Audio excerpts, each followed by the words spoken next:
Bom, pessoal, então boa tarde, né? A todas as pessoas aqui que estão nos acompanhando. Hoje é o nosso segundo encontro do nosso ciclo de debates sobre a atuação do psicólogo, da psicóloga com pessoas idosas. Hoje, né, a gente vai discutir aí as ferramentas para o trabalho com pessoas idosas no SUAS. E aí, para a gente poder fazer esse debate, eu vou contar aqui com a colaboração de duas psicólogas, né, do campo, bastante experientes, que vão falar para nós, então, um pouco, né, dessa experiência e dessas ferramentas, né, para o trabalho com pessoas idosas nesse âmbito aí das políticas de assistência social. Bom, gente, então eu vou começar pela Ana Caroline, eu vou aqui apresentar ela, tá?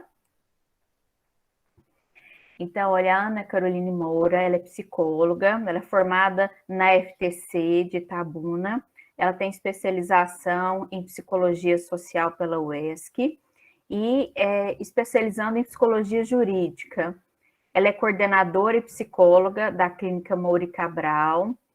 Ela é psicóloga servidora da Prefeitura Municipal de Coaraci e atuou 8 anos no SUAS e atualmente no CAPS 1. Ela foi conselheira presidente do Conselho Municipal do Idoso, em Coaraci, e atualmente conselheira do 16º plenário como vice-presidenta e coordenadora da Comissão de Interiorização do CRP 03 Bahia, e representa o CRP 03 no Conselho Municipal de Saúde de Coaraci. Foi coordenadora do grupo de trabalho da Comissão de Psicologia na assistência do CRP 03 e é diretora de interiorização do Sindicato de Psicólogos na Bahia. Ela tem experiências na área de psicologia clínica tradicional e ampliada, políticas públicas, controle social, saúde mental, suicídio e gerontologia. Então, Carol, seja muito bem-vinda, viu? Aqui é o nosso encontro de hoje. Então, eu vou passar a palavra para você, você fica aí à vontade, tá? Para colocar as suas questões. Aí, logo depois, a gente abre para a Vanessa, ok?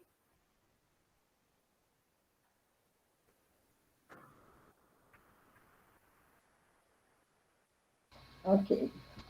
Me escutam bem? Boa tarde a todas, todos. Tá.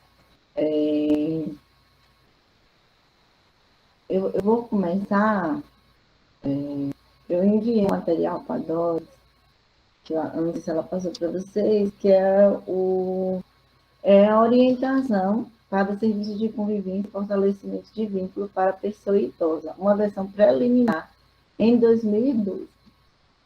Né? Então, assim, a gente tem ainda na agenda federal, né, e a minha fala acho que vai caminhar também para esse sentido, que a gente não tem uma prioridade para os serviços da pessoa idosa e da pauta do envelhecimento.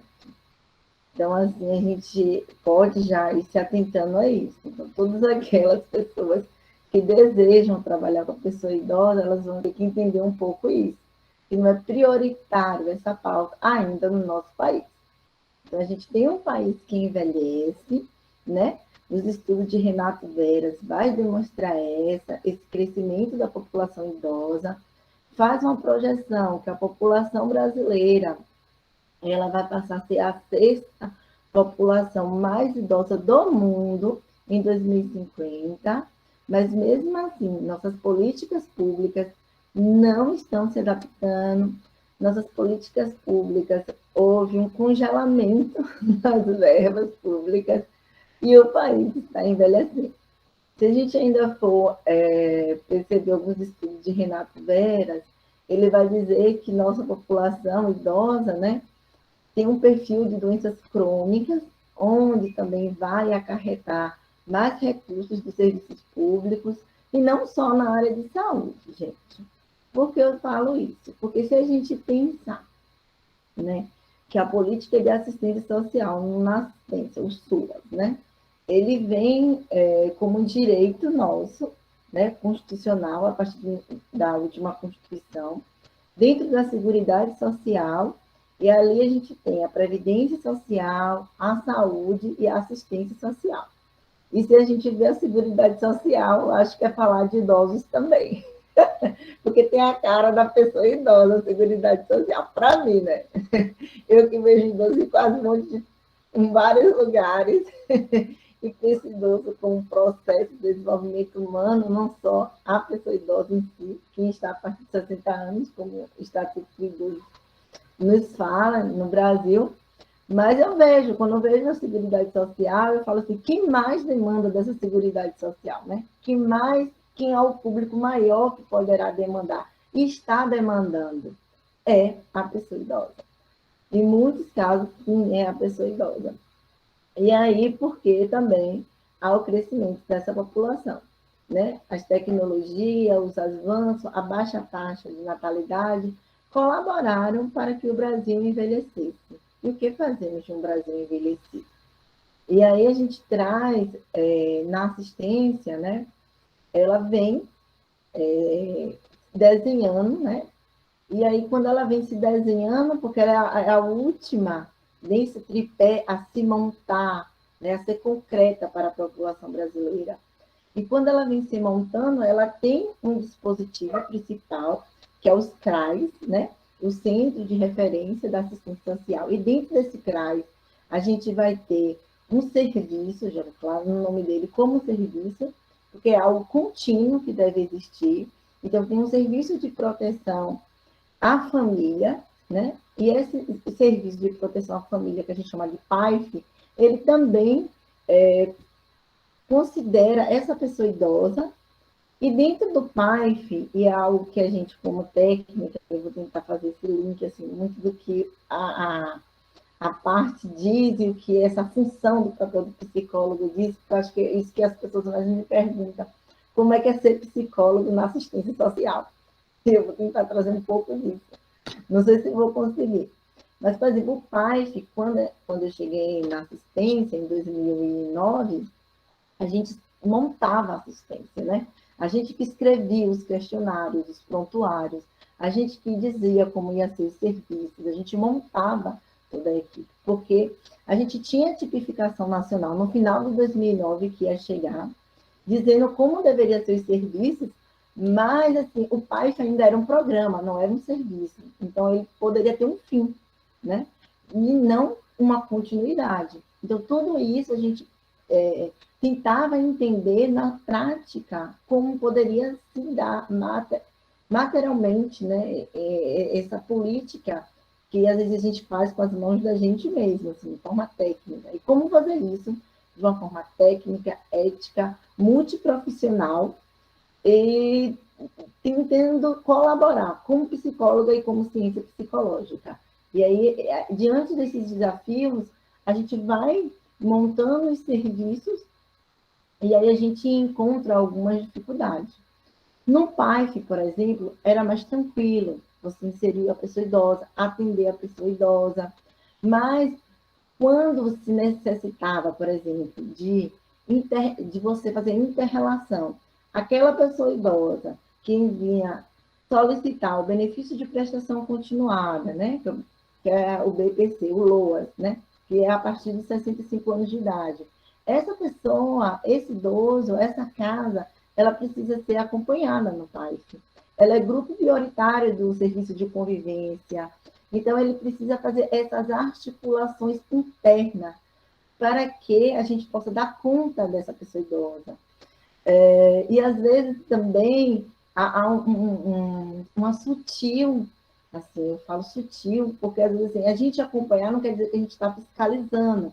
Por exemplo, como é administrado esse recurso dessa pessoa idosa? Né? Quem administra esse recurso dessa pessoa idosa?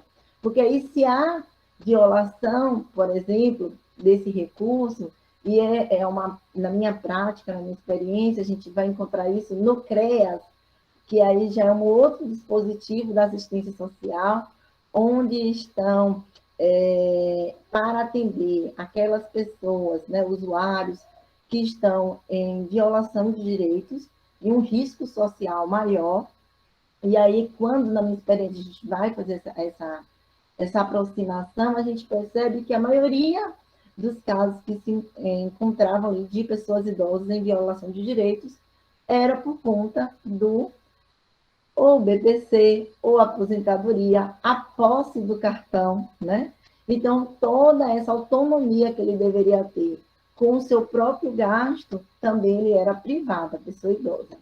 Então, dentro da assistência, a gente tem as seguranças que a gente precisa dar garantia a esses usuários. Então, a segurança de acolhida, a segurança onde essa pessoa idosa ela pode estar realmente sendo escutada, e essa escuta ela precisa partir de um viés de empoderamento.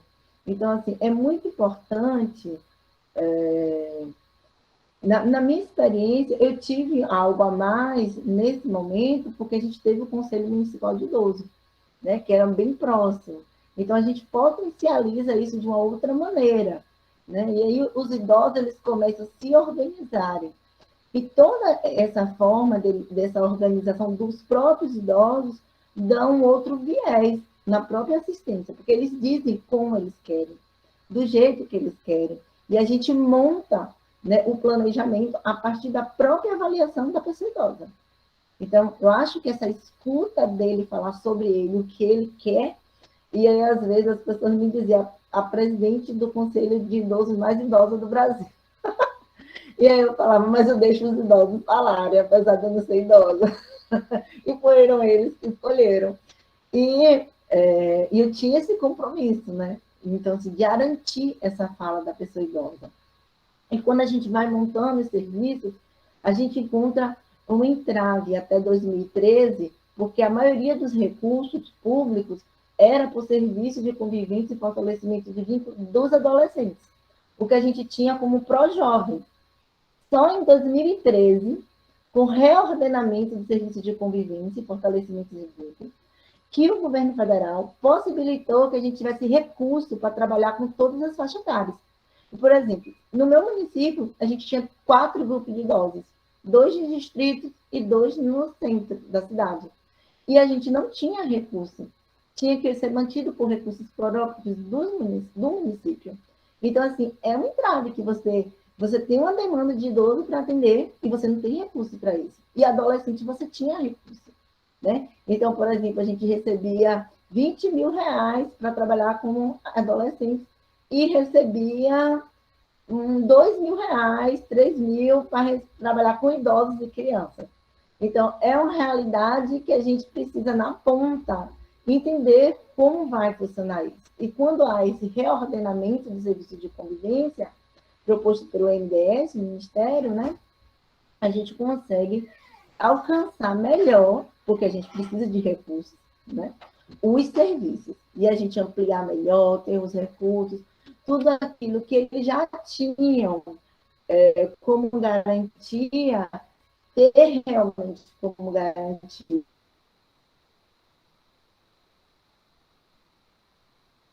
A gente tinha uma agenda municipal que priorizava a pessoa idosa.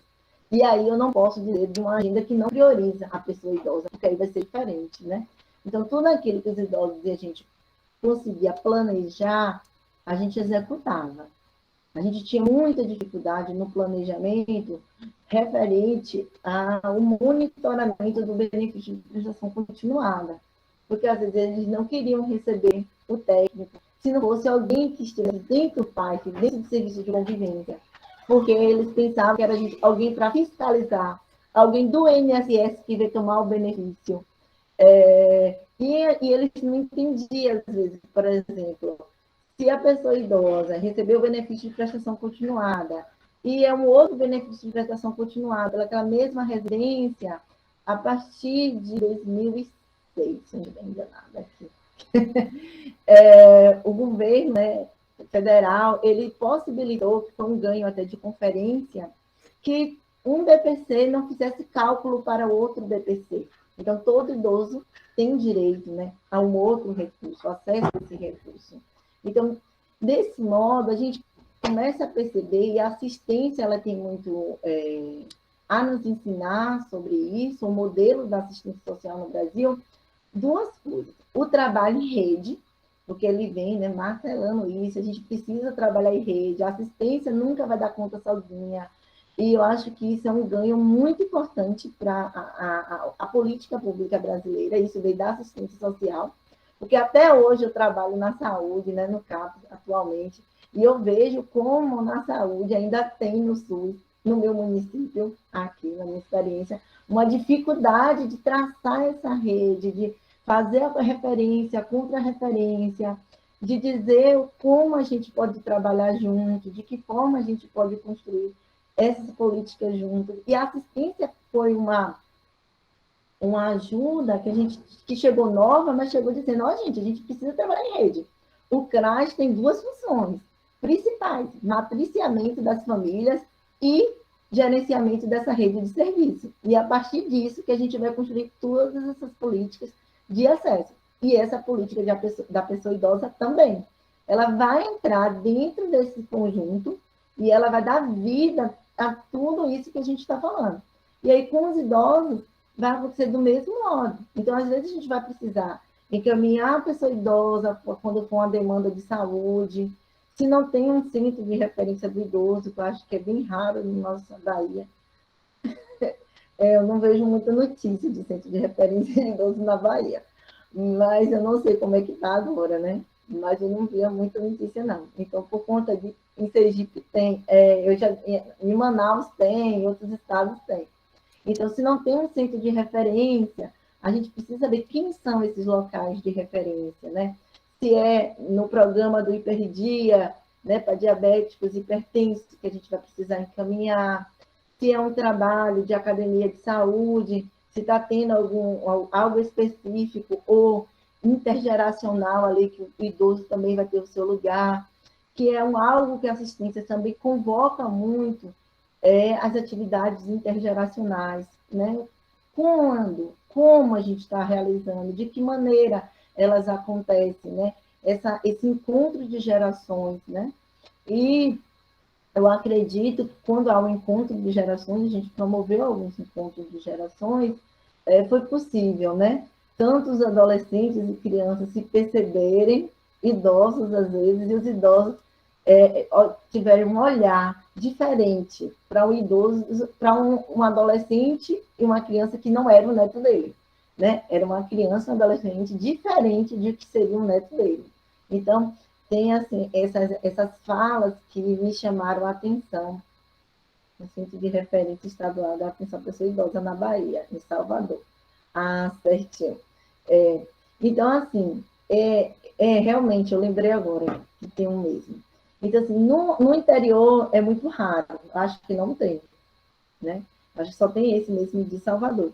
Então, por exemplo, as delegacias, né? A gente também, falando em rede, a gente pode pensar em uma delegacia especializada da pessoa idosa. Também elas não tiveram tanto avanço no território baiano. As das mulheres, a gente vê que tem mais avanços. E aí, se a gente for perceber, novamente, se essa pessoa idosa, ela chega em um CRAS, né? Ela está falando que ela precisa de um benefício de prestação continuada. A gente vai atender, vai acolher, vai encaminhar, vai fazer o prontuário SUAS. E da mesma forma, se ela não estiver no serviço de convivência, eu posso já inserir ela no serviço de convivência, se assim ela desejar participar.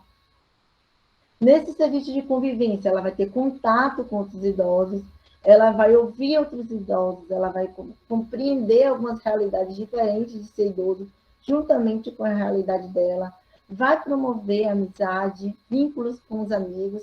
Dessa forma, a gente consegue promover vínculos, né, comunitários, vínculos, né, familiares, se tiverem necessidade de ser fortalecidos, se não, o entendimento que aquele idoso também não precisava ficar em casa sozinho, se ele não quiser ficar, né? E sempre reafirmando nesse lugar de fala dele, de vontade dele, de desejo do idoso. Porque culturalmente a gente entende e compreende que a pessoa idosa ela é entendida como alguém que já não teria mais fala, mais lugar, né? Ou como não seria alguém mais produtivo, se a gente põe um viés da nossa organização de produção enquanto sociedade. E isso a gente precisa estar claro quando se trabalha com a pessoa idosa na assistência, ou em qualquer outro local. A gente precisa estar claro. E o Estatuto do Idoso, ele também vai chamar a atenção sobre isso. Ele vai dizer, né? Ele vai dizer não, ele vai instituir, porque o Estatuto ele vai estar instituindo, ele é uma lei, que aquelas pessoas que devem e desejam trabalhar com a pessoa idosa, que elas tenham um entendimento do que é a pessoa idosa. Né? A gente lugares, infelizmente, porque Carol, às vezes o que acontece? é porque a sua internet oscilou, aí a gente não entendeu a última parte que você falou. Você estava falando assim, que do estatuto do idoso e que quem quer trabalhar com a pessoa idosa, aí caiu e a gente não conseguiu te ouvir. Ah, tá. A pessoa, obrigada. A pessoa que quer trabalhar com a pessoa idosa, ela precisa ter capacidade para isso, ter habilidades, né? Capacitação, competência para tal. Está no Estatuto do Idoso. Ele prevê que aquelas pessoas, profissionais das políticas públicas e também, principalmente, em outros setores, né? Que também privados, que eles, as pessoas estejam capacitados para tal, porque é previsto, é instituído na lei isso. Então, às vezes, a gente não percebe, né? Infelizmente, alguns profissionais, quando se fala de forma infantil, ou se não quer reproduzir, por exemplo, o lugar do idoso, como o idoso não tem mais fala nessa família. Então, assim, desde as situações mais simples, por exemplo, de a família do idoso chegar e dizer que gostaria de mudar a crença dele, a religião que aquele idoso sempre teve, porque é uma agressão até frequente, né, na minha experiência, há outras maiores, como agressão física mesmo, entendeu? Ou esse idoso está vinculado a um lugar de tráfico, né? Então, ele ser ali o aviãozinho daquela história. Tudo isso eu já vi e vivi na minha experiência na assistência. E você tem uma habilidade de como acolher essa pessoa idosa, né? E acolher entendendo quem é a pessoa idosa. Então, assim, na assistência, a gente vai ter também as atividades de quando se trata de idosos acamados ou idosos com deficiência, o trabalho de visita domiciliar, que é dado a todos os técnicos, ao psicólogo, ao assistente social e mais profissionais que compõem a equipe, né, multiprofissional. Eles podem estar fazendo a visita, eles podem estar realizando a escuta, as orientações, a acolhida individual, coletiva daquelas pessoas, realizando os encaminhamentos. E essa realização de encaminhamentos, a gente não vê muito na assistência a palavra equidade, mas ela se aplica também no processo, né, na assistência social, quando esse usuário, vou chamar de usuário, não adianta, quando esse usuário, acho que é o hábito do início da assistência social, tem esse hábito de chamar o usuário. Então, o usuário chega, né, solicitando o serviço, e às vezes eu tenho que entender que só o meu encaminhamento por escrito vai dar conta. Às vezes eu vou ter que entender que às vezes meu encaminhamento por escrito e mais um telefonema vai ser o que precisa para dar conta daquela demanda. Ou vai ser o meu encaminhamento por escrito, eu ir lá com a pessoa no outro dispositivo para dar conta dessa demanda. Eu acho que isso é equidade no serviço, né? Eu entender quem é essa pessoa idosa. Se é uma pessoa idosa analfabeta, que não teve condições de estudar, né? No nosso Nordeste isso é muito comum, infelizmente, né? O encaminhamento, já que ele, né? Se tiver o desejo de voltar a estudar, muitos idosos eu presenciei, né? Ao escrever o nome pela primeira vez, para eles era um ganho, era uma construção da sua própria identidade. Então, tudo isso na assistência, a gente promove também quando encaminha, porque a assistência não vai ser uma política pública que se vai sozinha, né? Muitos também falavam, né, e ainda se fala, que na assistência, tem uma crítica, assim, que na assistência, às vezes, de trabalhos, era pão e circo, mas criticando o acesso ao lazer e à diversão. E aí eu perguntava por que não, quando eu recebia essa crítica, né? Por que não? Por que não ter direito ao lazer e à diversão? O baile, eles adoravam o baile, né, da pessoa idosa. E o baile era organizado pelo serviço de convivência, mas para todos os idosos dos municípios poderiam ir. Então, assim, sempre foi construído com muito carinho o baile, os passeios. E entre os passeios, a curiosidade de muitos deles, apesar da gente viver 70 quilômetros perto da praia, muitos nunca tinham visto o mar. Não sabia que a água do mar era salgada. Então, assim, a experiência de estar perto do mar, de ver que a água do mar é salgada, eles ficavam conversando o tempo inteiro, a primeira vez que a gente conseguiu ir. Então, assim, todas essas experiências e essas ações, né, elas são construídas coletivamente, no sentido técnico de equipe e no sentido coletivo de grupo de convivência, da participação dos idosos, e eles são, a gente faz uma construção do planejamento, geralmente era anual, e esse anual ele vinha com um planejamento semanal, que era o que a gente fez, como a gente vai, como aconteceu e continua ou reavalia ou modifica. Então, assim, esse compromisso da gente, enquanto técnico, tá organizando, né, o serviço. Então, assim, por exemplo, depois da orientação socioeducativa, que aí são vários temas que são trabalhados no decorrer do ano, tinha momento de lazer, e eles escolheram que eles queriam tipo um cassino. Jogos, vários jogos. Baralhos, dominó, vários jogos. E aí a gente foi colocando, né? A gente não dá tempo. Tem que ter orientação também. E aí eu falava, ó, aqui a gente foi pelo menos botar meia horinha. E eles não aceitaram essa meia horinha, não. E aí foi ter que conversado, e aí a gente teve que abrir um outro dia dentro do horário do CRAI, que era específico só para eles jogarem, né? Só para eles jogarem. Aí tinha vários jogos, jogos de raciocínio, várias coisas com ele. E aí eu falei assim, ó, em vez de ficar também só jogos, a gente coloca o artesanato junto também. As oficinas de artesanato, de, quando a gente fala, né, de outros esportes, tinha a professora também de dança que às vezes vinham para trabalhar com eles. Eu falei, a gente coloca tudo nesse dia e deixa outro dia cá para a gente também trabalhar outras coisas e com também os convidados. Porque é isso, né? Novamente, vem a fala de que a gente não está sozinha.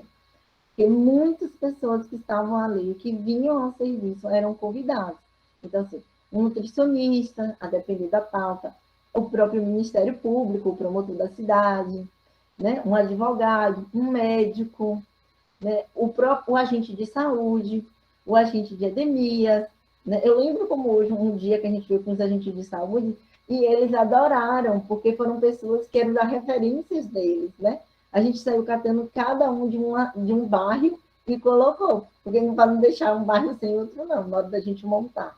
Então, tudo isso é pensar no território, né? Nas demandas de território, nessas particularidades que a assistência chama a atenção para a gente, né? Na assistência ela chama muito. Na saúde a gente também tem essa questão do território, mas já voltado ao atendimento, né? É assim, muito pontual e muito já mais focado. Já na assistência a gente tem a oportunidade de ser criativo tecnicamente, eu acho. Acho que a diferença é essa. Eu não sei se as meninas que trabalham na assistência podem concordar ou discordar comigo. A gente pode ser mais criativo, não ter algo tão engessado, né? Assim, então, a gente pode estar montando, a gente pode estar verificando o que essa demanda realmente traz.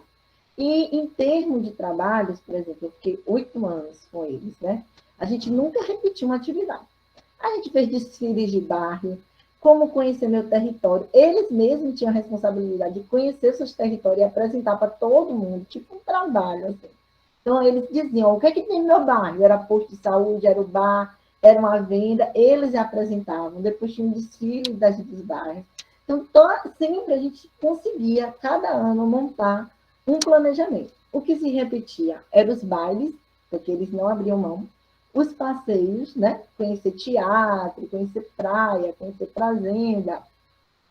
Eles sempre gostaram, né? Então, assim, sempre a gente conseguiu, né, realizar, executar, e realmente, assim, eles fazem esse vínculo, né? Não só técnico, né, mas entre eles também.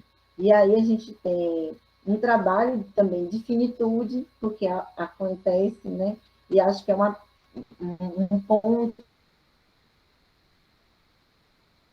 ativo, né, do serviço de convivência e fortalecimento de vínculo, Carol, que é a questão da finitude. Oi? de novo caiu sua internet, você estava falando da finitude.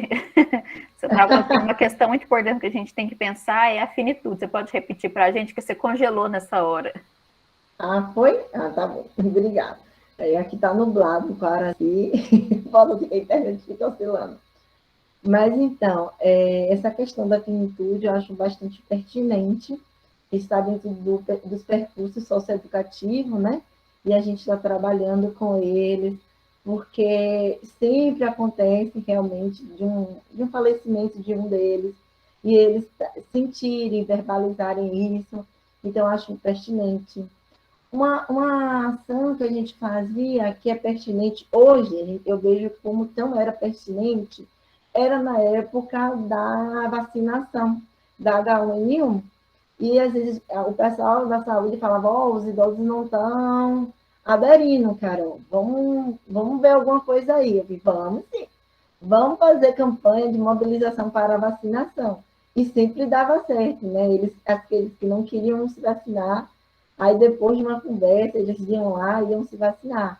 E como é importante isso, né? E a gente vê assim, não é um papel de saúde, mas é um papel de orientação, né? Não é um papel terapêutico, mas é um papel de informação, que essa informação dará a ele um lugar de sujeito cidadão. Que acho que é isso, né? Eu acho que é isso, assim. Para concluir minha fala, eu lembrando aqui de Célio Garcia, né? Onde ele nos traz essa responsabilidade de entendermos o que é ser um sujeito cidadão, porque na minha experiência e na minha atuação, eu escuto, né? E atuo na psicanálise. Mesmo na assistência social, tem gente que me pergunta como é que eu faço isso. Mas eu acho que para mim é muito tranquilo fazer isso, né? Atuar na clínica ampliada com a psicanálise, mesmo em Freud, em Lacan, utilizando também algumas leituras de Célio Garcia, para que a gente possa dar conta, realmente, não da interpretação, mas do que precisa ser da intervenção, né? O que a realidade me dá e como eu posso intervir. Eu acho que é isso, né? Intervir de uma forma ética, técnica e realmente de uma forma, às vezes, criativa e nos chamando a atenção a nos reinventar, mas sem realmente perder de foco essa parte que todo profissional de psicologia precisa ter, que realmente é a parte ética e técnica. E, finalizando com a ética, todo esse trabalho da assistência, ele cumpre os princípios do nosso código de ética, que está lá, onde nós devemos estar trabalhando, né, para o coletivo, respeitando as peculiaridades das pessoas, não sendo conivente com nenhuma negligência e realmente dando acesso à população brasileira. Eu acho que esse é o grande ganho da psicologia quando ela chega, porque muitos se admiravam na hora que eu falava, mas um psicólogo na assistência não é assistente social, não é um advogado, não é um pedagogo, e muitos se admiravam, olha que esse negócio é diferente desse CRAS, viu? Então, assim, eu acho que foi um ganho realmente, não só nosso, né, enquanto Brasil, de ter uma política de assistência social para todos nós que dela demandarmos, mas da psicologia como ciência e como profissão, porque enquanto ciência a gente colabora, e enquanto profissão acho que a gente pode muito sim colaborar. Não sozinho, repito, mas podemos sim colaborar junto com as nossas equipes multiprofissionais. Obrigada a todos, espero ter colaborado com a discussão. Obrigada, Carol, pela sua fala. Eu acho que não é só você, não. Acho que tem outras pessoas sofrendo aí com a questão da internet oscilando, mas vamos firme, né, em frente aqui. Mas eu gostei bastante da sua fala, eu notei aqui algumas coisas para a gente depois tentar sintetizar um pouco, né, com o pessoal, quando a gente for abrir para o debate. Mas antes, né, vamos ouvir agora a Vanessa. Eu vou apresentar para vocês, então, a Vanessa. A Vanessa Pita Souza, ela é psicóloga, especialista em psicologia, avaliação e atenção à saúde. Ela é mestranda em psicologia pelo pós-PSI-UFBA. Ela é psicóloga clínica no SUS. Ela é diretora do Simpse Bahia. Ela faz parte do conselho editorial da revista África e Africanidades e ela faz parte do GT Psicologia, Envelhecimento e Velhice do CRP 03. Seja bem-vinda, Vanessa, muito obrigada pela sua presença aqui. Eu vou passar, então, a palavra para você apresentar, tá? Para nós as suas reflexões e experiências e ferramentas, né? Maravilha, boa tarde, turma, boa tarde, Doris. É uma satisfação estar aqui. Eu estou falando por um dispositivo e estou aparecendo por outro, viu, gente? Para não causar alguma estranheza aí para vocês. Eu trouxe um esboço, né, de uma apresentação para nortear um pouquinho minha fala, porque se deixar, eu falo de suas 48 horas ininterruptamente. Eu venho de uma trajetória de quase 14 anos, né? A gente nem era nascido desde que eu trabalho no SUAS.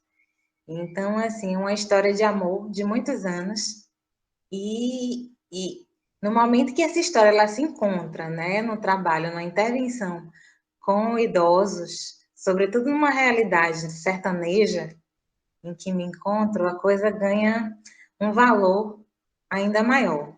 Eu vou tentar, que eu não sei como é que compartilha esses negócios aqui, mas eu vou ver como é que a gente faz aqui. É uma tela inteira ou é uma janela, gente? Eu nunca sei. Ô, Vanessa, você vai apresentar pelo Canva, né? Que eu vi aqui. Isso, que eu te mandei. Então é melhor, eu acho, que você apresentar a tela inteira, porque aí vai ficar mais fácil para você. Tranquilo. Tudo que me ajude é bem-vindo, viu? Vamos lá, vamos ver isso aqui. Compartilhar, né? Gente, que achei, viu? Peraí. Aqui. Tá aparecendo aí, meu povo? Ainda não. Quando você clica lá para compartilhar a tela inteira, né? Uhum. E aí você clica lá na imagenzinha e pede para compartilhar. Eu fiz isso, tá acontecendo aí. Não apareceu para nós aqui. Nadinha? Não, tenta de novo, vamos ver se dá certo. Deixa eu ver aqui. Vocês falaram, né? Você falou agora, Doris, de questão de internet. Aqui tem uma questão de energia, né? Faltou luz. Então, essa já é a segunda tentativa de apresentação que eu faço.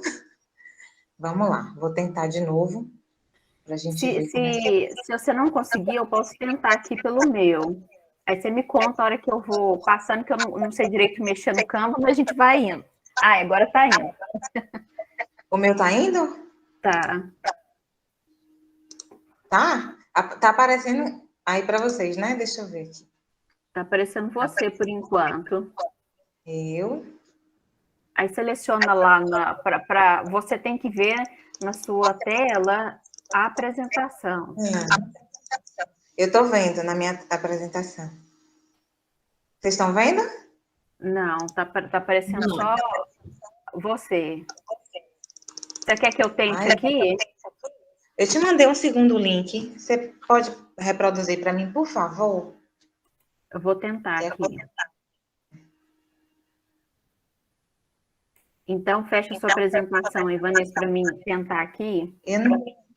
Você tem uma noção aqui, eu não sei nem como é que fecha, mas vamos lá, peraí. Pronto, fechou. Agora vamos lá, deixa eu tentar aqui. Obrigada, viu, Alana, pela sugestão. Eu acho ótimo também. Ó, tá aparecendo? Tá começando aí. Dá Ctrl Alt P. Apareceu. Eu não sei se eu vou conseguir apresentar em tela cheia, Ah, entendi. mas Não vamos lá, tem problema. vou fechar meu É só a microfone. senhora abrir, Pro. Tem duas setinhas assim. Ó, mexe assim. Não, embaixo. Mexe assim para poder aparecer. Aí, essas duas setinhas. Isso.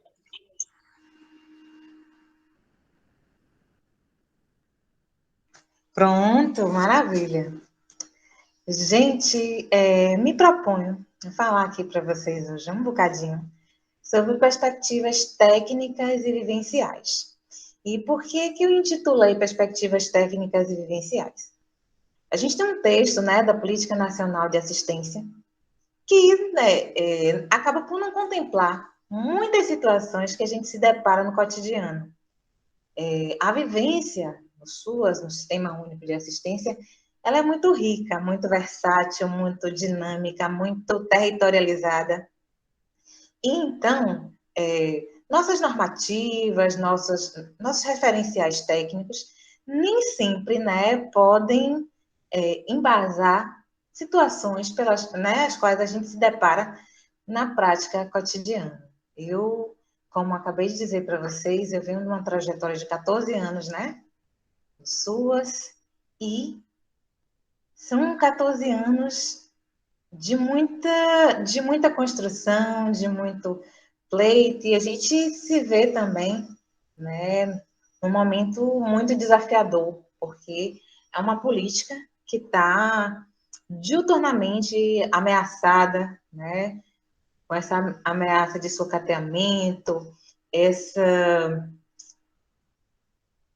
como é que eu posso dizer, essa conjuntura política que, né, na verdade, já não era antes do atual governo favorável e as coisas, né, tenderam a não melhorar, se assim posso dizer, né? Me resguardando, não sei, né, se posso falar nisso sendo gravado, mas não tenho qualquer pudor e qualquer receio de dizer, porque a circunstância está aí dada e posta, né, para quem possa, queira e consiga ver. Pode passar, por gentileza? Então, essa política, de uma maneira bem simplificada, ela vai dar conta desse direito do cidadão, da cidadã, idoso, idosa, especificamente nessa fala. E traz, né, esse direito civil, inquestionável, uma responsabilidade também do Estado, né, das famílias, da sociedade. E então, somos todos, todas, todos corresponsáveis aí pela garantia e manutenção dos direitos da pessoa idosa. E a gente pode lembrar uma série de iniciativas pensando nisso. E muito alinhada, né, com o que Carol trouxe muito bem, com as nossos princípios éticos. A gente tem uma carta, né, de conduta, nosso documento importantíssimo, que é o nosso Código de Ética, que é baseada na Declaração Universal dos Direitos Humanos, lá de 1948. Né? Psicóloga é ruim de conta, tem o quê? 73 anos. E a gente pode entender, né, que é um documento também idoso, mas que apesar disso, né, apesar de se falar de direitos civis, a gente precisou, né, avançar e engendrar também legislações que sejam específicas a essa população, entendendo, né, esses riscos a que essas pessoas, esses indivíduos, esses coletivos possam estar submetidos e também como garantia de proteções para essas pessoas. Pode passar, por favor? Então, especificamente no SOAS, a gente vai dispor, né, dessa proteção em níveis de complexidade que são diferentes. E eu trouxe aqui alguns exemplos, né? A gente tem muito mais dispositivos, muito mais equipamentos, mas eu trouxe alguns, né, para a gente entender como é que isso funciona melhor na prática.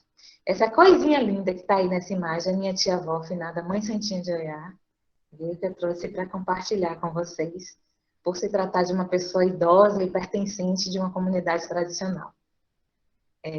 Então, quando a gente fala, né, de proteção social básica, que a gente entende que a nossa realidade brasileira, ela é, sim, embebida de diversos tipos de vulnerabilidades sociais, entendeu? As pessoas as quais a gente conhece, a gente atende, a gente convive, inclusive nós mesmos, né, enquanto sociedade, estamos, né, diante desse cenário de vulnerabilidades e algumas populações, alguns públicos estão ainda mais, né, suscetíveis a esses tipos de violação. Então, se pretende, né, com essa proteção básica, o óbvio, né, garantir o que é básico, os mínimos sociais, para que as pessoas vivam com aquele direito, né, cidadão, aquela dignidade que falei no início, né, dessa apresentação. Então, pensando nisso, a gente pode pensar também em contextos em que esses direitos, em que esses mínimos, eles não estão garantidos, e ao contrário, em que há situações de violações diversas de direitos, de violências. Então, a gente vai pensar aí numa proteção social especial que também tem diferentes níveis de complexidade. Dentre os equipamentos, né, que a gente tem mais acesso e mais contato, eu trago meramente, né, para ilustrar, a gente tem os CRAs, que todo mundo aqui sabe, né, que é o Centro de Referência da Assistência Social. E imagino que na localidade de vocês aí tenham, né, tem o CREAS, que vai tratar também dessa questão de proteção social especial, que vai tratar de direitos violados, os centros POP, voltados à população de rua, e as instituições, né, de longa permanência para idosos. Então, eu fiz um recortezinho de equipamentos que fazem esse manejo direto com a população idosa, né, e que a gente consegue enxergar direitinho como se dá essa relação. Pode passar, por favor? E a gente precisa entender também com essa noção de envelhecimento da nossa população. Há uma estimativa que, né, que conta com um percentual de pessoas, né, idosas, de pessoas velhas, na faixa de 25%, né, equiparado ao percentual de pessoas jovens. Então, assim, como Carol colocou muito bem também, de uma maneira muito brilhante, a gente tem que estar atento a essas condições de desenvolvimento, né, que caracterizam a sociedade em que a gente está. E a gente perceber também as perspectivas distintas de envelhecimento. Vocês estão aonde agora? Doris, a turma é de onde? Ou alguém que esteja aí?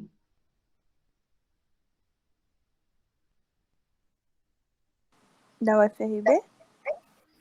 Olha, tem gente de vários lugares, Vanessa, tem gente da UFRB, da graduação, a gente tem pessoas do Sul, a gente tem pessoas de outros lugares do Nordeste, assim, tá bem diverso. Maravilha, então isso que é o importante, era justamente aí que eu queria chegar. Porque cada lugar, cada território, né, cada lugar de onde falamos, tem perspectivas diferentes de envelhecimento, tem noções e concepções diferentes de envelhecimento. Eu, por exemplo, estou em Quijingue, né, uma cidadezinha no sertão da Bahia, mas eu vou, né, especificar o que, né, do que trata a velhice em Quijingue mais adiante. A gente percebe um cenário de condições precaríssimas de envelhecimento. Inclusive, né, quando a gente vai falando, Carol trouxe aqui uma informação, por exemplo, de usuários, né, da política pública de saúde que fazem uso do programa do Hiperdia, né, hipertensão e diabetes. Esse, que maravilha! Provavelmente eu conheço sua avó e depois a gente vai conversar legal sobre isso. Enfim. Então, a coisa é de uma maneira que já se prevê, né, que pessoas idosas sejam acometidas dessas doenças específicas. E até porque é o seguinte, as condições de vida, elas são muito ruins. Os indicadores de desenvolvimento, né, humano são insatisfatórios. E tudo isso age como determinação social, né? Determinações sociais são diversas para que esse envelhecimento, ele tem uma qualidade ruim. E, assim, eu me vejo, viu, Carol, enquanto técnica suas, agora estou no SUS, né? Mas eu estou no SUS só há 2 meses, e eu venho dessa estrada de, né, 14 anos de SUS, e me vejo, assim, como profissional que está agindo diretamente dentro dessas determinações sociais de saúde. Né? A gente promove saúde quando a gente promove, né, bem-estar social e qualidade de vida. Então, pensando nisso, a gente precisa ampliar essa perspectiva, né, de compreender, de ter uma noção mais ampla do que é saúde, uma noção mais ampla, né, dessas questões sociais, porque a gente não tem como separar, né?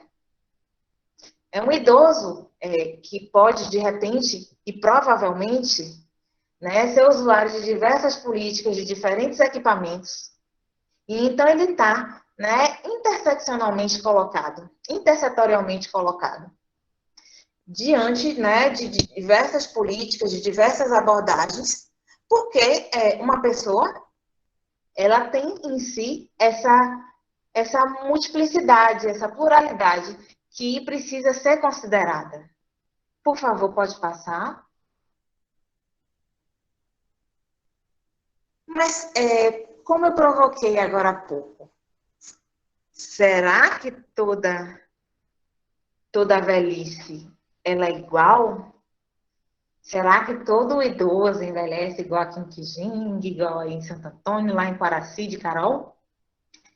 Eu trago uma experiência, né, para que a gente possa fazer uma visualização de outras perspectivas, né, outras possibilidades de velhice, como, por exemplo, uma comunidade da Gara, que fica lá em África, nas adjacências lá de Burkina Faso, lá em Gana, onde o entendimento, a compreensão desse momento, dessa etapa do desenvolvimento, ela é muito diferente do que a gente encontra aqui no Ocidente.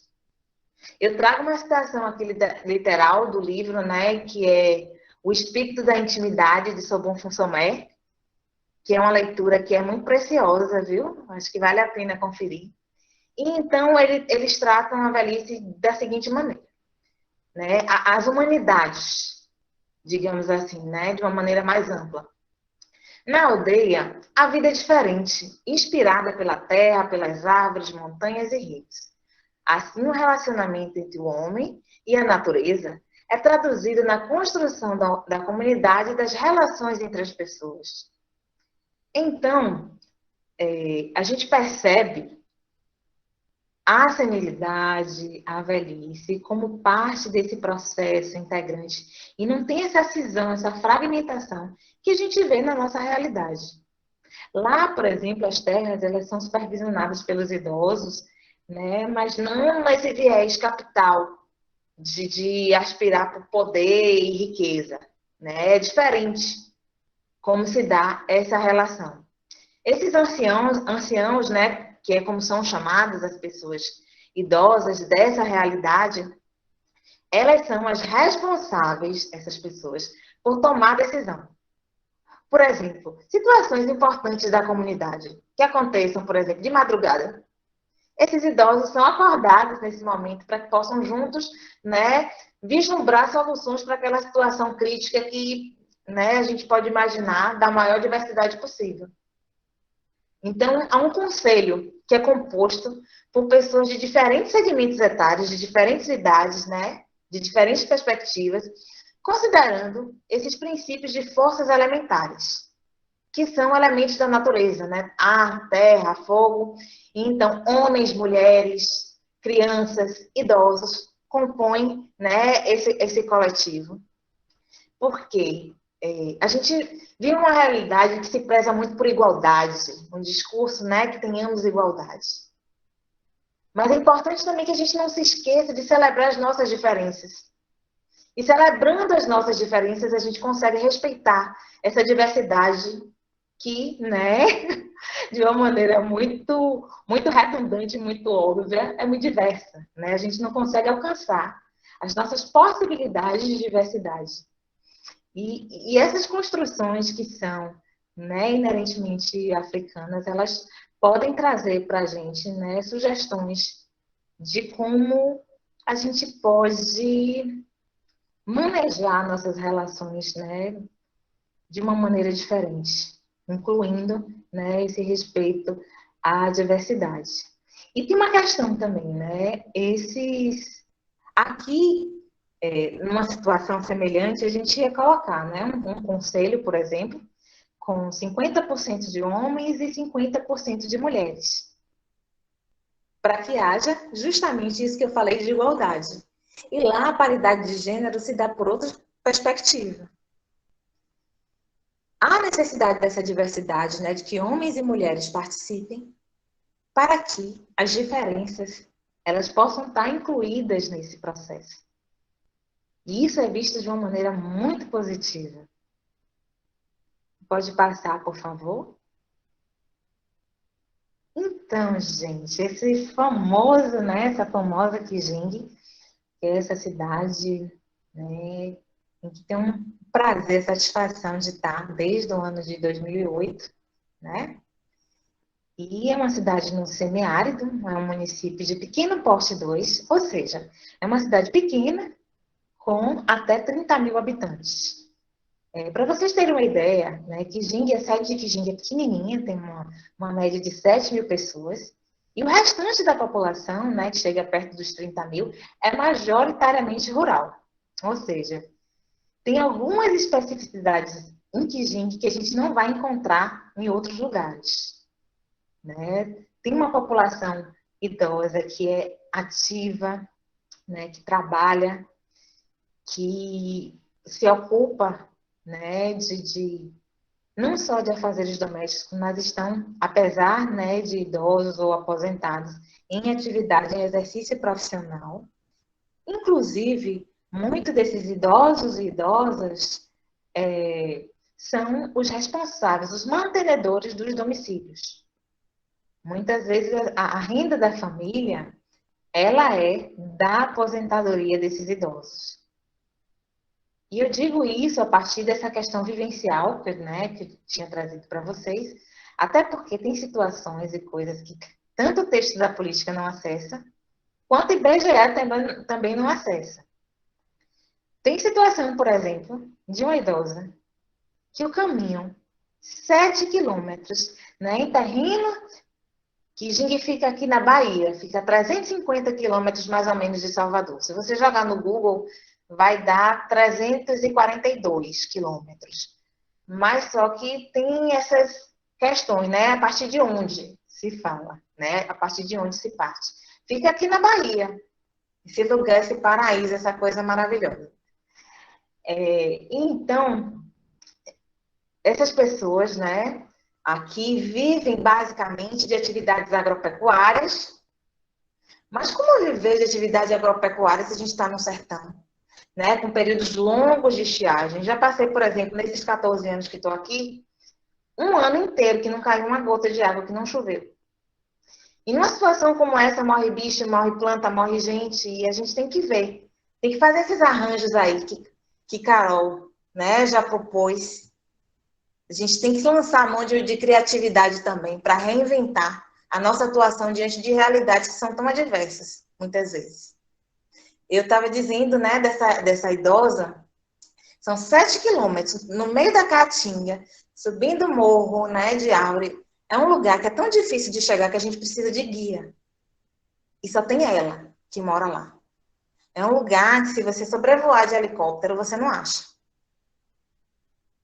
Então, assim, tem questões que são muito particulares. E ela vive essa velhice nesse lugar, né, numa relação de muita comunhão com a natureza. Ela não vive como nós.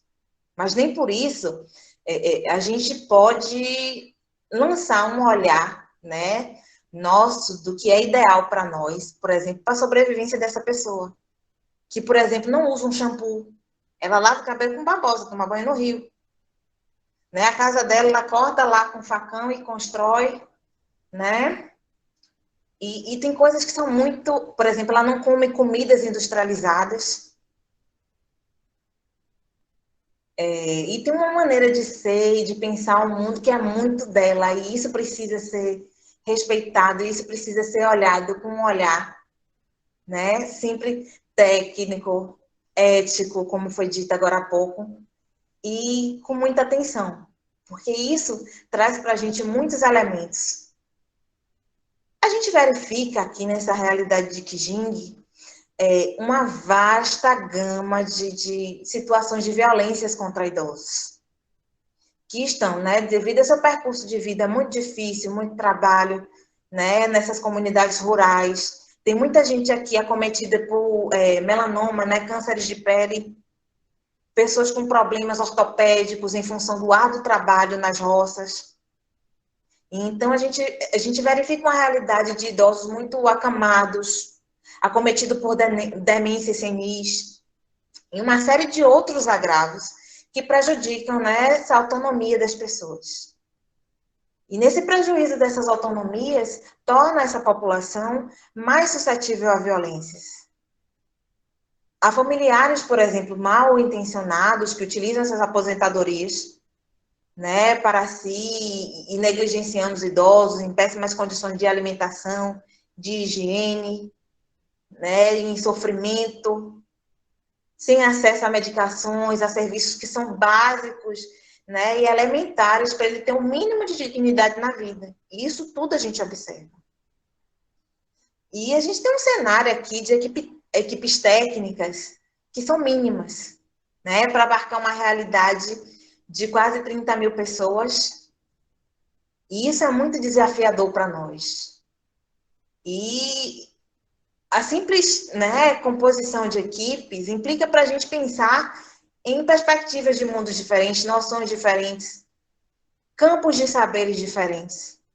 E isso vai interferir diretamente no tipo, né, na natureza e na qualidade da assistência prestada a essas pessoas. Pode passar, por favor? Aqui, né, a gente tem uma realidade também muito particular de saberes aos quais eu não tive acesso na minha faculdade. Eu fiz uma graduação de 5 anos em psicologia, né, e não entendia, por exemplo, uma benzedeira como uma pessoa de saber que fosse útil para a sociedade. A gente vem num vício academicista de contemplar apenas o que é dito que é científico. Mas a nossa ciência, né, ela tem que estar alinhada com essa realidade. Porque se essa relação, se essa intervenção não faz sentido e não dialoga com a realidade local, de nada vai valer, né, um empenho, um esforço intelectual, por mais bases que você tenha. E é importante dizer também para a gente que a gente bebe muito de fontes europeias, cujos conceitos, princípios, né, não contemplam as realidades que a gente vê na Bahia, né, que é um ambiente diverso também, de 417 municípios, quanto mais em Kijing. Obviamente, a gente vai respeitar, né, e legitimar a importância desses saberes, mas precisamos também agregar o que o usuário, o que as pessoas atendidas por nós trazem para a gente. E esse saber, né, dos curadores, das curadoras, das benzedeiras, são elementos que são muito tradicionais e muito preciosos aqui. E promove para a gente, na nossa atuação, inclusive como psicólogo, experiências riquíssimas. Né? É um verdadeiro mergulhar nessa realidade. Pode passar, por favor? Então, a gente se percebe também, de posse, até a gente mesmo, né? Que se propõe a estudar a velhice, envelhecimento e tudo que lhe diga a respeito. Mas tem uma questão que é maior, né? Que é social, de hábitos, de percepção de mundo, de realidade social. E que ela é tomada por estereótipos da velhice. E isso vai intervir também diretamente na maneira como a gente intervém, na maneira como a gente lida, né, com esses processos. Até para a gente conseguir vislumbrar a possibilidade de atuação aí nessa seara. O idoso, a idosa, né, visto como inútil, dependente, é o teimoso, só faz tudo do jeitinho que quer, né? Só tem mania, né? As pessoas que são fora da psicologia usam muito esse termo, né, de mania. Não, velho tem mania disso, tem mania daquilo, né? Para que ele quer essa aposentadoria, né? Tá velho, vai precisar de mais do quê? Né? Como se essa pessoa estivesse perdendo as expectativas e como se aquela fase de desenvolvimento ela não fosse importante, né? E que aquela pessoa, por ser idoso, idosa, não tivesse o que esperar mais da vida, não pudesse cogitar para si, né? Qualidade de existência, dignidade. E outra coisa, a gente percebe também que nós, enquanto sociedade, estimulamos o desinteresse dessas pessoas por atividades prazerosas. A gente desestimula, a Carol trouxe isso na fala dela muito bem, né? Essa questão do lazer, que é questionado para esse público. A gente, por exemplo, desestimula, desencoraja essa população, por exemplo, a ter uma vida sexual plena.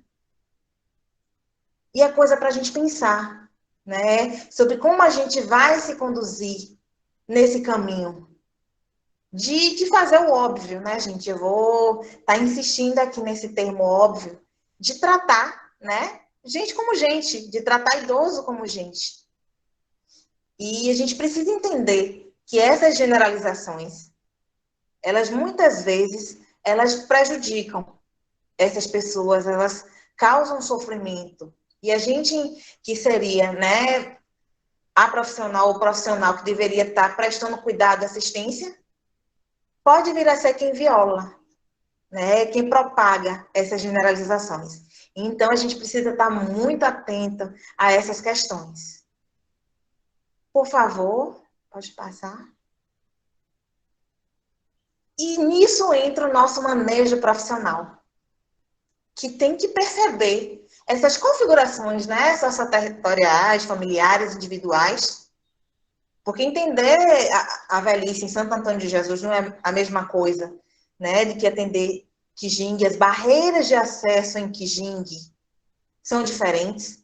Eu estou falando de uma realidade, por exemplo, que pessoas não têm acesso a sinal de telefone, não têm acesso à internet, de pessoas majoritariamente analfabetas, né, que são constantemente vítimas de golpes, né, por não saberem ler. Esses famosos empréstimos que esses bancos, né, essas financeiras promovem, principalmente em cidades de interior. Por exemplo, aqui a gente vê uma realidade de produção que é diferente, né? As inscrições culturais, né, aqui são diferentes. Até o pensar o lazer aqui é diferente. Então, a gente precisa estar alinhado direitinho com isso. E nisso vem também a gente pensar nesses direitos dessa pessoa idosa, com base nessa lei aí que vocês conhecem, essa 10.741, que é nada mais, nada menos que nosso Estatuto do Idoso, que a gente precisa conhecer direitinho, né? Reafirmando o que a gente traz desde lá, né, da nossa Constituição Federal de 88, mas concentrando, né, esse foco na pessoa idosa. E eu digo mais, porque essa Constituição nossa, ela é reflexo lá daquela declaração que falei com vocês, né, de 73 anos atrás. Vai fazer, né, 73 de dezembro? Enfim. E isso precisa estar bem alinhado conosco. A gente precisa conhecer, né, essas ferramentas.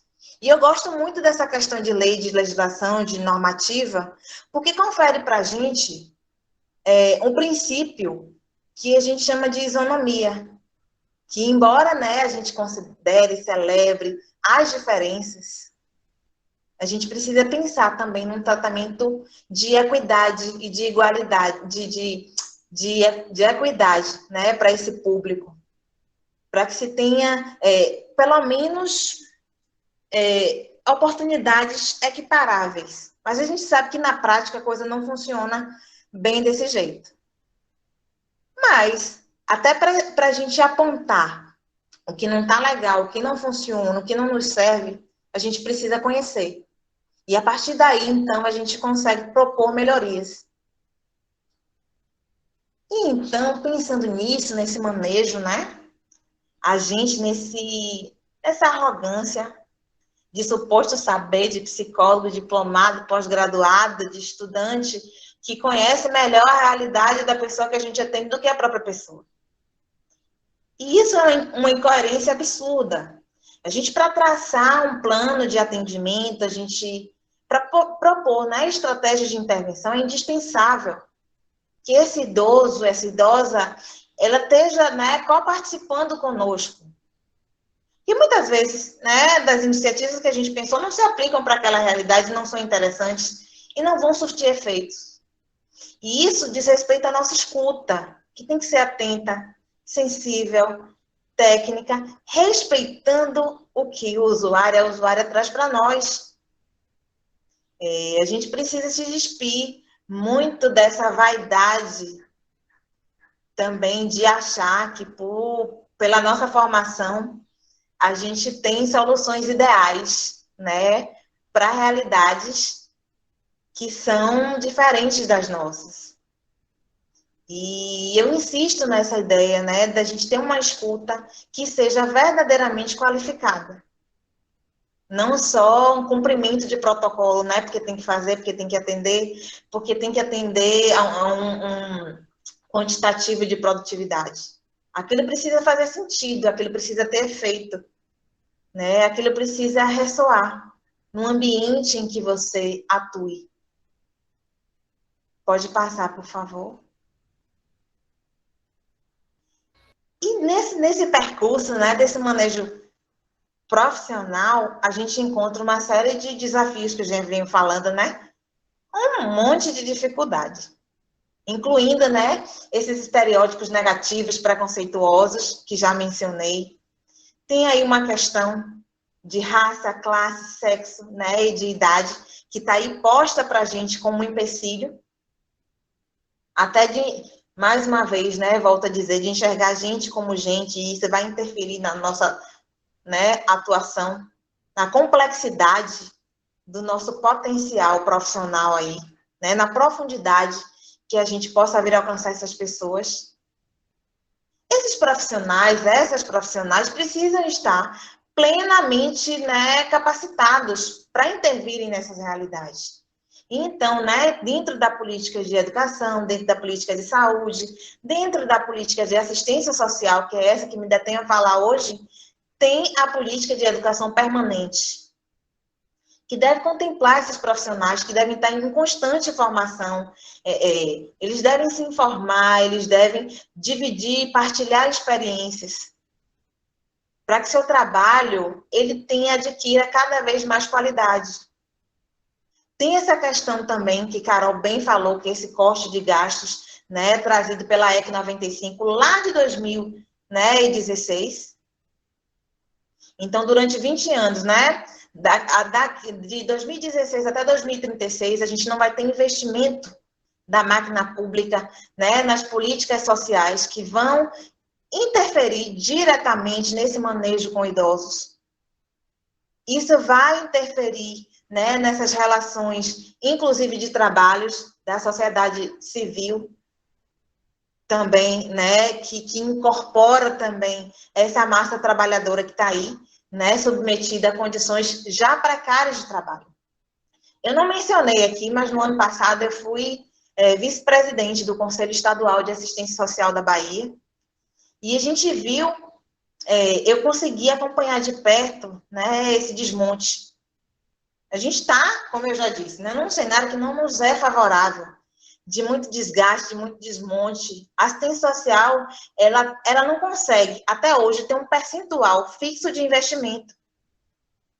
E a gente precisa lançar mão disso, a gente precisa saber dessas questões, para que participemos todos e todas, né, dessas instâncias de controle social.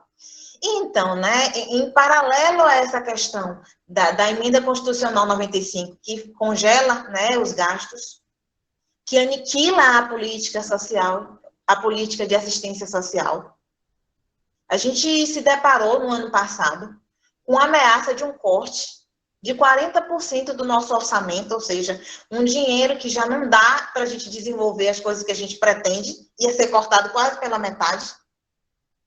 E isso, quando eu falo, viu, gente, para a gente ter uma noção, não é mais ou menos, milhões de dinheiros, de muitos milhões de dinheiros. Para vocês terem uma ideia, a Bahia, né, esses 417 municípios, tem uma oferta que ainda é pouca de equipamentos da assistência social. A gente precisava ter, no mínimo, né, por baixo, mais 120 CRAs. E diante desse cenário, a gente viu até 2 que no ano passado fecharam as portas. E isso implica em, né, usuários e usuárias desassistidas, né, profissionais desempregados, famílias que têm seus arranjos modificados, considerando, inclusive, que são os idosos os principais mantenedores dos lares. Ou seja, tudo tem a ver com tudo.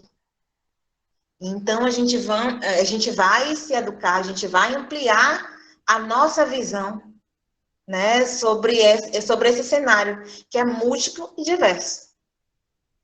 E, pensando nisso também, a gente encontra essa dificuldade do controle social.